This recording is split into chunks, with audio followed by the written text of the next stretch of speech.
Halo teman-teman, salam sehat selalu untuk kita semua. Salam sejahtera, tetap semangat.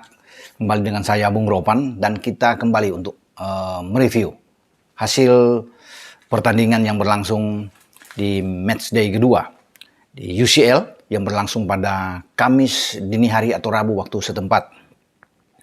Banyak pertandingan-pertandingan menarik, terutama tersaji di grup G, di mana tuan rumah Manchester City atau The Citizens akhirnya mendapatkan 3 poin penting mereka di Etihad. Tidak mudah memang bagi pasukan Pep Guardiola ini karena ada perlawanan sengit diberikan oleh Borussia Dortmund, wakil dari Jerman. Ya, bahkan Jude Bellingham, gelandang dari Dortmund dan juga pemain tim nasional Inggris ini sempat mengagetkan juga kubu City dengan gol dia di menit ke-56 lewat tandukan kepala. Diawali dengan set piece dari sepak pojok yang dilayangkan oleh Reina dan bola jatuh di kaki Marco Reus, kapten dari Dortmund, memberikan umpan ke dekat kotak penalti ya dari City dan disambar dengan sundulan kepala dari Bellingham menaklukkan Ederson Moraes. Namun City terkenal dengan tim yang selalu tenang ketika mereka tertinggal dan itu sudah terbiasa bagi City. Ketika mereka tertinggal jangankan dengan 1 gol, dengan 2 gol pun mereka masih bisa membalikkan keadaan. Dan itu yang selalu mereka lakukan dalam setiap pertandingan di saat mereka tertekan. Apalagi ini bermain di kandang mereka, di Etihad. Dan itu terjadi, kelihatan sekali. Di saat mereka membalikkan keadaan di 10 menit terakhir di babak kedua. Diawali dengan tembakan keras yang dilakukan oleh John Stones, justru ini pemain belakang. Ini luar biasa ya. Saya tidak pernah melihat John Stones melakukan hal ini ya, dengan tembakan keras karena dia juga pemain yang lebih bagus, lebih unggul dalam hal-hal duel bola udara atau memanfaatkan setiap set piece di saat ada tembakan bebas atau dari sepak pojok. Tapi kali ini dia sangat yakin, sangat percaya melepaskan tembakan dengan kaki kanan, menghujam keras di gawang Dortmund yang tidak bisa diantisipasi oleh penjaga gawang Dortmund, Meyer. Dan ini menjadi gol pertama bagi John Stones di UCL pada musim ini, di 2022-2023. Sebelum mantan pemain Dortmund, pemain asal Norwegia ini, si anak muda Erling Haaland, mencetak gol kemenangan bagi Manchester City. Hanya berselang 4 menit saya pikir ya, ketika Cancelo melepaskan umpan dengan kaki luarnya, dan di sana bukan dengan sundulan kepala yang dilakukan oleh Erling Haaland, tetapi dengan kakinya yang sangat cepat untuk bisa menyambar ini, membuat Meyer agak kaget juga, dan bergetarlah gawang Dortmund. Ya, kita bisa melihat, tidak ada selebrasi yang luar biasa dilakukan oleh Erling Haaland. Ketika gol itu terjadi, dia tenang sekali, ya, dia tidak mau untuk mengungkapkan kegembiraan dia yang luar biasa, karena dia menghormati sekali mantan klubnya di mana dia 2,5 musim berada di Dortmund dan sebelum dilepas ke City. Namun karena sekarang dia sudah ada di City, dia sebagai pemain yang profesional, tentu dia harus bisa menyelesaikan semua peluang yang ada depan gawang untuk menjadikan gol, termasuk untuk bisa mengalahkan mantan klubnya. Itu adalah tugas dari seorang Erling Haaland. Dan memang ini predator yang luar biasa. Sebelumnya melawan Sevilla juga dengan 2 gol ketika mereka menang 4 gol di kandang Sevilla di Ramon Sanchez Pizjuan, dan ini menjadi gol ketiga bagi Erling Haaland ya, di kancah UCL pada musim ini. Kalau kita tahu bersama kan, kalau bicara di IPL dia sudah 10 gol, menjadi top skor sementara. Dan 1 kaki bagi City sudah di babak knockout atau di babak 16 besar, sekarang 6 poin memimpin di grup G. Dortmund memang ada di peringkat kedua. Ya, tinggal City terus bisa mengamankan langkah-langkah ke depan, dan saya kira walaupun ini masih 2 laga, pasukan Pep akan aman-aman saja untuk bisa lolos. Namun setidaknya City bisa belajar dari pertandingan ini ketika Dortmund bermain juga all out dalam pertandingan ini, menyulitkan bagi City. Ya, dengan Pep bermain memang agak beda dalam starting 11 dia, masih dengan 4-3-3-nya, tapi Stones bergerak agak di kanan, mengisi posisi dari Kyle Walker, bukan Zinchenko yang ada di sana. Zinchenko dibalikin ke kiri, sementara 2 bek tengah dijalankan dengan baik oleh Nathan Ake dan Akanji. Akanji ini juga mantan pemain belakang dari Dortmund, dengan Ederson Moraes tentu sebagai penjaga gawang. Nah, di tengah KDB bermain di sana, Rodri dan Gundogan lebih dulu dimainkan sebelum Bernardo Silva masuk di babak kedua dan Mahrez ada di kanan, Grealish dan Erling Haaland yang ada di depan. Ya itulah starting 11 yang dimainkan, dan walaupun kita tahu bersama bahwa penguasaan bola itu memang tinggi ada di City. Ini jelas. Edin Terzic sebagai pelatih tahu bahwa City akan mengendalikan permainan, tapi agak sulit untuk bisa menembus lebih dalam ke pertahanan Dortmund. Dortmund juga oke, apalagi di tengah mereka dengan adanya Özcan, ada kemudian Emre Can yang berada di sana, ada Jude Bellingham, ini bagus menyulitkan. Marco Reus agak ke depan dengan Modeste juga ada di sana dengan Reina. Jadi perlawanan diberikan oleh Dortmund. Dortmund juga Terzic sebagai pelatih bermain tidak takut, tidak banyak menumpuk untuk terlalu parkir bus di sana. Ya. Walaupun mereka mungkin dalam tembakan itu agak kecil dibandingkan dengan City, namun City merasakan ini. Karena tidak seperti biasanya City itu kalau bermain di kanan cuma dengan 12 tembakan. Berarti memang agak sulit. Ya. Tidak banyak on target di sana. Kalau on target City mungkin hanya 3-4, kan yang 3 itu agak kecil kalau bisa dibilang. Bermain di kandang. Dortmund bagus bisa melakukan ini, tapi kalau bicara hasil akhir tentunya ini menjadi milik City, dan mereka ketika mengalahkan Dortmund saya pikir aman di sini.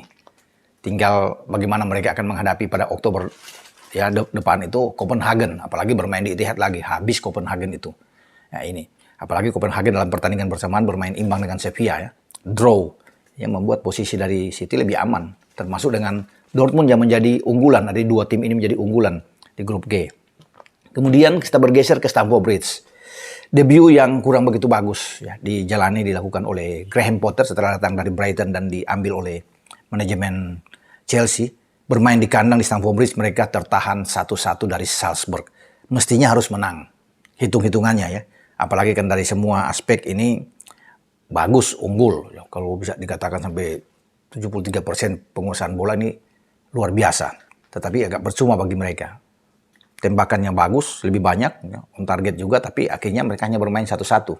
Diawali dengan gol Raheem Sterling, sebenarnya sudah unggul lebih dulu sebelum Noah Okafor bisa menyamakan kedudukan 1-1 pemain Salzburg ini. Dan kalau melihat dari starting 11 sebenarnya sudah oke. Graham Potter ini memainkan dengan pemain-pemain yang bagus. Memang ada beberapa perubahan di depan, termasuk Kepa yang main di bawah Mistar, Azpilicueta ditarik ke dalam untuk bisa bermain bersama dengan Thiago Silva, Cucurella ada di kiri, dan Reece James ada di kanan. Jadi ada 4. Jadi dia tidak memainkan sepikir dengan 3-4-3 atau 3-5-2 menjadi gaya yang selalu tampilkan ketika di Brighton. Kalau saya melihat ini lebih ke 4-2-3-1 ya. Karena dengan Cucurella ada di kiri dan Reece James ada di kanan untuk mendampingi Aspi yang tarik ke dalam bersama dengan Thiago Silva. Nah, dua yang menjaga kedalaman permainan dengan double pivotnya dimainkan oleh Jorginho dan Kovacic. Kemudian mendorong 3 pemain yang ada di depan untuk menopang di lini serang bagi Aubameyang yang bermain sendiri di depan, tapi di belakang dia bagus. Ada Mason Mount, ada Kai Havertz, ada Raheem Sterling, dan ini oke. Sebelum ada pergantian di babak kedua dengan Hakim Ziyech masuk, Broja masuk, Pulisic juga masuk, Loftus-Cheek masuk, Gallagher masuk di babak kedua, tapi upaya untuk bisa meraih 3 poin ini gagal didapati oleh pasukan Graham Potter. Jadi sayang sekali ya bagi Chelsea tidak bisa memanfaatkan pertandingan ini. Karena pertandingan pada Oktober depan itu agak sulit juga. Mereka harus menghadapi pimpinan klasemen ya di grup E ini, AC Milan. Milan itu mampu menghajar tim yang mengalahkan Chelsea, Dinamo Zagreb dari Kroasia. Milan menang dengan 3 gol ya atas Zagreb. Ini bagus bermain di kandang di San Siro. Diawali dengan penalti dari Oliver Giroud. Saelemaekers bisa menggandakan ini dan ditutup oleh Pobega, gelandang mereka.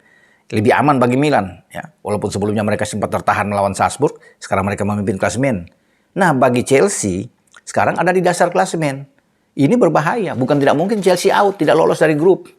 Ya, apalagi kan saya katakan tadi mereka akan bertarung melawan Milan. Walaupun itu dimainkan di Stamford Bridge, tapi Milan kalau bermain imbang lagi berat karena mereka juga harus pergi nantinya ke San Siro berkunjung ke Milan. Ya, belum lagi mereka akan ke Salzburg. Ya, nantinya. Jadi ini perjalanan yang sangat sulit bagi The Blues ya. Makanya The Blues untuk pertandingan melawan Milan itu harus menang. Kalau kalah ya udah habis, out. Tidak akan mungkin lagi. Walaupun mungkin baru memainkan 3 pertandingan saat menghadapi Milan. Sekarang kan baru 2. Makanya harus menang. Ya.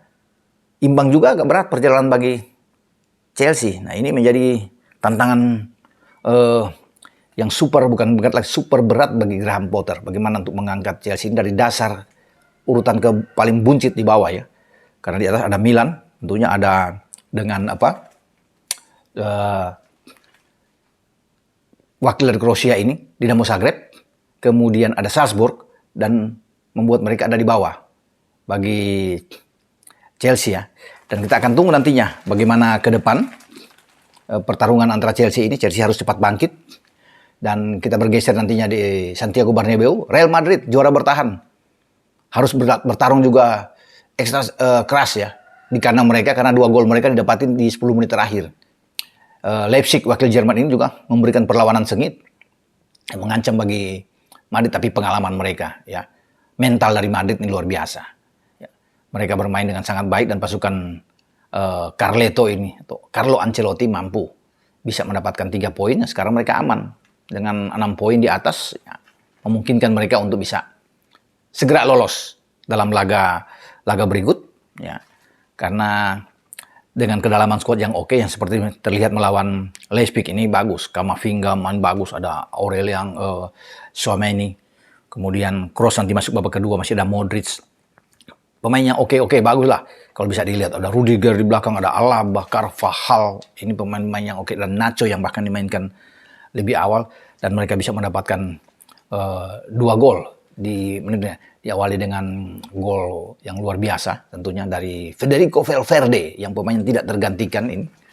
Bagus sekali, dan akhirnya ditutup oleh Asensio di menit terakhir dengan membuat Los Blancos ini mendapatkan 3 poin penting di kandang. Dalam pertandingan-pertandingan lainnya juga kejutan terjadi ya, ketika Juventus itu gagal di kandang. Sempat unggul duluan, tetapi akhirnya mereka kalah 2-1 dari Benfica. Ini menjadi kekalahan kedua bagi Juventus di grup H. Dan bisa saja tidak lolos pasukan Allegri ini. Dan mengancam posisi Allegri ya, untuk out sebagai pelatih. Di saat bersamaan, PSG yang menjadi favorit di sini menang 3-1 melawan Maccabi Haifa. Sehingga mereka dengan 6 poin. Dan 3 gol itu dirasakan oleh trio berbahaya mereka. Lionel Messi, Kylian Mbappe, dan Neymar. Ya, bisa menghantar PSG ini memimpin klasemen, dan saya pikir satu kaki mereka sudah bisa lolos dari grup ini. Tinggal Juventus bahaya, dan saya yakin bisa out ya Juventus, karena Benfica sudah 6 poin juga sekarang, berada di bawah PSG, hanya kalah dengan selisih gol. Jadi bisa saja PSG dan Benfica yang akan lolos dari grup H ini. Nah, itulah review yang bisa saya katakan di sini dengan pertandingan yang dimainkan di match kedua UCL, dan memang masih ada pertandingan, masih panjang ya, baru 2 laga. Kita akan tunggu sampai di match selanjutnya pada bulan Oktober. Oke, sampai di sini. Ciao.